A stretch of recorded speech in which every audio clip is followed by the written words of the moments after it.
Imagine coming home after a 12-hour day, exhausted, feet aching, brain completely fried, and the one thing keeping you going the entire drive back is the thought of that meal you spent your Sunday preparing. You open the fridge, the shelf is empty, and from across the kitchen you hear laughter and the sound of your fork scraping your bowl. That happened to me, over and over and over again. Until the day I decided to cook up something a little special. If you've ever had someone disrespect you so completely, so repeatedly, that you had no choice but to get creative with your justice, then hit that like button right now. Subscribe so you never miss a story, and settle in.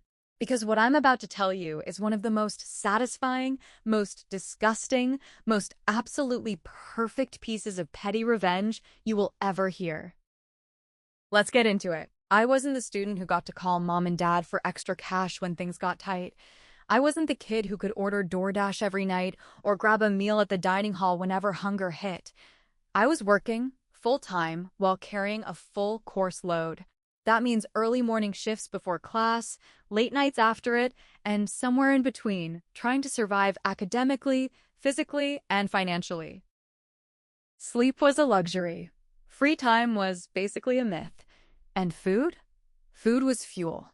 It wasn't fun, it wasn't social, it was the thing I had to strategically plan on my one day off just to make sure I could function the rest of the week. Every Sunday, or whenever I could scrape together a few hours, I'd go to the grocery store on a tight budget, come back to the dorm, and cook. Big batches. Pasta, rice dishes, anything that's stored well. I'd portion it out, label it, literally put my name on it, and stack it neatly on my designated shelf in our shared dorm refrigerator. That shelf was everything to me. It was my meal plan, my survival kit, my one guarantee that no matter how brutal Tuesday or Wednesday got, I'd have something to come home to. And someone kept eating it. At first, I thought maybe it was a mistake, an honest mix-up, so I mentioned it casually. Hey, I think someone accidentally grabbed my food. Just a heads up, that's my shelf. Nodded faces, apologetic shrugs. Seemed fine. Then it happened again. And again. And here's the part that started to get truly, deeply maddening. It wasn't even my actual roommates doing it most of the time. It was their friends. Girls who didn't even live in our dorm, who would waltz in, open the fridge like they owned it, and help themselves to whatever looked good. Which, apparently, was always my food. I'd walk through the door after a day that felt like it had been 48 hours long, backpack digging into my shoulders, eyes half closed, and I'd go to the fridge hoping for that one small comfort, and the shelf would be bare. Or worse, I'd walk in and see them. Standing right there in the kitchen, forks in hand, eating my food, and genuinely enjoying it. And they wouldn't even have the decency to look ashamed. One time, I will never forget this. I walked in and one of the girls looked up at me, smiled, and said, "Oh my gosh, this is so good. You're such a good cook," and went right back to eating. I stood there for a second, genuinely speechless. There was this strange, surreal feeling, like being gaslit in real time, like I was somehow supposed to feel flattered that she was complimenting my food while stealing it from me. I asked them, calmly, to please stop eating my food. It didn't stop. I asked again, more firmly. Still didn't stop. I put more labels on things. I rearranged my shelf to be less visible. I even tried hiding meals in the back behind other people's stuff. Didn't matter. Like heat-seeking missiles, they found everything. And the worst part? Every time I came home hungry, genuinely, physically hungry after a day of work and class with nothing to eat, I felt this deep, heavy helplessness. Because I was doing everything right. I was budgeting, I was planning, I was working myself to the bone just to feed myself. And these girls were treating my effort, my time, my money, like it was a free buffet put there for their convenience. I want you to really sit with that for a moment, because I think a lot of you know that feeling. That feeling of being overlooked, taken advantage of, and then insulted further by the fact that the people doing it don't even realize they're doing anything wrong. That feeling doesn't just make you angry, it makes you tired in a way that sleep doesn't fix. But here's where my brain shifted. I stopped trying to stop them, and I started trying to use them. See, the one consistent thing about these girls was their predictability. They were going to eat whatever I put in that fridge. That was basically a guarantee at this point. So instead of fighting that, why not use it? I went home to my parents' house that weekend with a plan. I made spaghetti, and I mean real spaghetti. The kind that fills the whole kitchen with that smell, the deep, slow-cooked kind where the sauce has been simmering so long, it's practically a different color than when you started. Homemade, rich, aromatic, the kind of meal that, honestly, I wish I got to actually eat. I made a massive pot of it.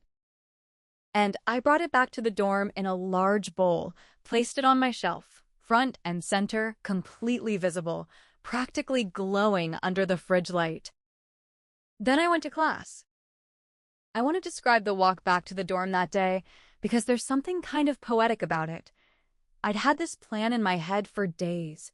I was calm, where I'd usually be dreading the walk back, bracing for disappointment. This time, every step closer to the dorm was actually a step I was looking forward to. I opened the door. 3 girls in the kitchen. My bowl on the counter, almost completely empty. And the ringleader, the one who always seemed most comfortable eating someone else's food, turns to me with this big, satisfied expression on her face and says, "Oh my gosh, you made this? This is incredible. What's in it? How do you make it?" "You sat my bay down." I looked at her, completely straight-faced. And I said, "Oh yeah, it's a recipe we've made on my family's farm forever. We get the meat from our butcher. It's head cheese." She tilted her head. "Head cheese?" "Pig brains," I said, completely calm.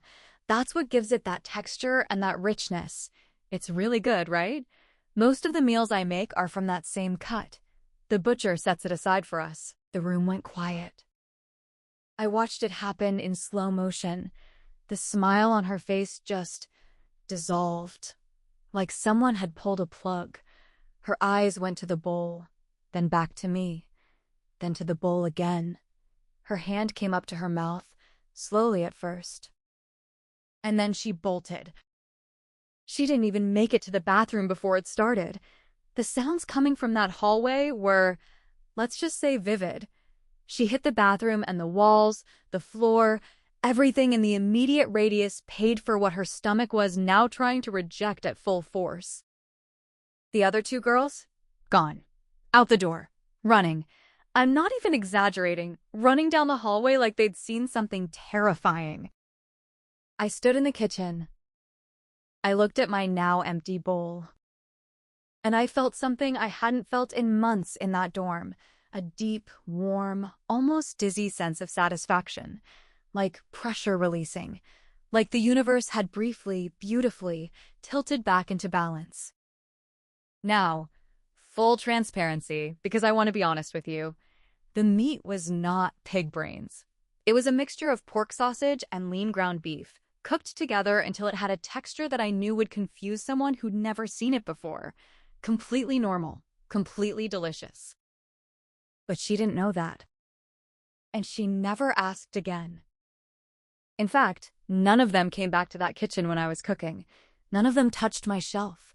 None of them looked at my food, or at me, the same way again. Honestly, they barely talked to me at all after that. Which, as I said at the time, and stand by completely, win-win. Here's the thing about petty revenge. The best kind isn't loud, it isn't dramatic, it doesn't require you to yell or fight or prove anything to anyone. Sometimes, the most powerful thing you can do to someone who's been taking advantage of your kindness is simply let them take one last time. And make it count. She asked how I made it. I told her. And that was enough. If this story made you smile, if it scratched that deep, primal itch for justice that we all carry around, do me a favor and smash that like button. It genuinely helps more than you know. And drop a comment below.